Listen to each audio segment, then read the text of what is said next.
রাশিয়ার president Vladimir পুতিনের একটা সফরের পেছনে খরচ হয় প্রায় ৭৫৯ কোটি টাকা। এর পেছনে এক বিশেষ কারণ আছে। পুতিনের বিরুদ্ধে আন্তর্জাতিক ফৌজদারি আদালত বহু আগেই যে গ্রেপ্তারি পরোয়ানা জারি করেছিল তা এখনও চলমান। তাই স্বাভাবিকভাবেই পুতিন যে দেশেই যান সেই দেশ আইসিসির সদস্য হলে তাকে গ্রেপ্তার করার আইনি সুযোগ থাকে। কিন্তু বাস্তবে এই সুযোগ কেউ কাজে লাগাতে চায় না।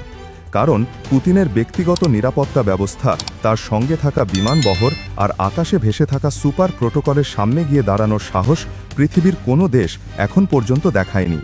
আর এবার তিনি যখন ভারত সফরে গেলেন তখন পুরো এশিয়া বুঝল কেন এই মানুষটিকে স্পর্শ করা কারো পক্ষে সম্ভব না। ভারতের রাজধানী নয়াদিল্লির ইন্দিরা গান্ধী আন্তর্জাতিক বিমানবন্দরে পুতিন যেদিন ল্যান্ড করেন তার ঠিক ৩ ঘন্টা আগেই পুরো আকাশসীমা বন্ধ করে দেওয়া হয়। শুধু তাই নয়, এয়ারপোর্টের চারপাশে ৪০ কিলোমিটার এলাকা জুড়ে আকাশপথ সম্পূর্ণ খালি রাখা হয়। কোনো বাণিজ্যিক ফ্লাইট উঠতে বা নামতে পারছিল না। ভারতের মতো ব্যস্ত দেশের জন্য এটা একটা বিশাল সিদ্ধান্ত। কিন্তু পুতিনের কঠোর নিরাপত্তার জন্য এর চেয়ে কম কিছু করার সুযোগ থাকে না। কারণ পুতিন একা ট্র্যাভেল করেন না, তিনি আসেন তার নিজের ব্যক্তিগত যুদ্ধ বিমান বহর নিয়ে।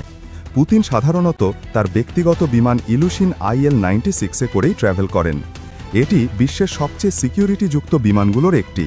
এই বিমানকে এমনভাবে ডিজাইন করা যেন মাঝ আকাশে যে কোনো রকমের মিসাইল, ড্রোন, ইলেকট্রনিক জ্যামিং, এমনকি শত্রুর সাইবার অ্যাটাক পর্যন্ত দমিয়ে দিতে পারে। এই বিমান এক বিশেষ রাডার জ্যামিং টেকনোলজি ব্যবহার করে চলে। ফলে এই বিমানের ৭ কিলোমিটারের মধ্যে কোনো ব্যালিস্টিক মিসাইল বা ড্রোন ঢুকতেই পারে না।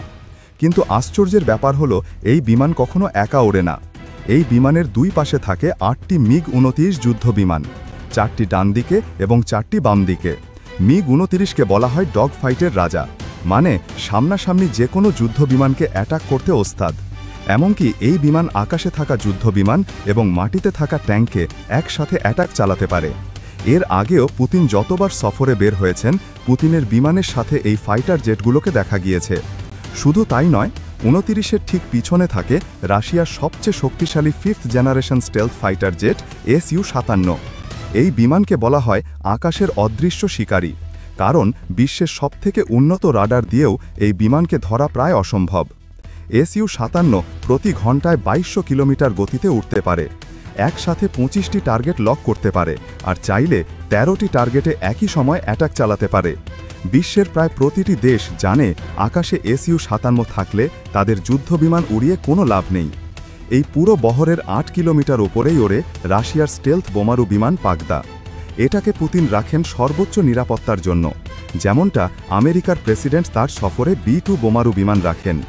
রাশিয়া এটাকে এমনভাবে ডিজাইন করেছে যাতে এটি পৃথিবীর যে কোনো রাডার ফাঁকি দিতে পারে। তবে এটি সামনাসামনি যুদ্ধ করতে না পারলেও প্রায় 15 টন বোমা বহন করতে পারে। এটাকে এমনভাবে তৈরি করা হয়েছে একবার ফুয়েল লোড দিয়ে পুরো পৃথিবী ঘুরে আসতে পারে।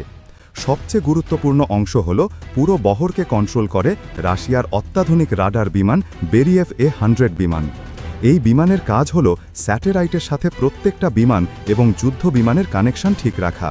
শুধু তাই নয়, জরুরি পরিস্থিতিতে পুতিন চাইলে প্লেনে বসে যেন পারমাণবিক মিসাইলগুলোকে ছুটতে পারেন তার কানেকশন ঠিক রাখা।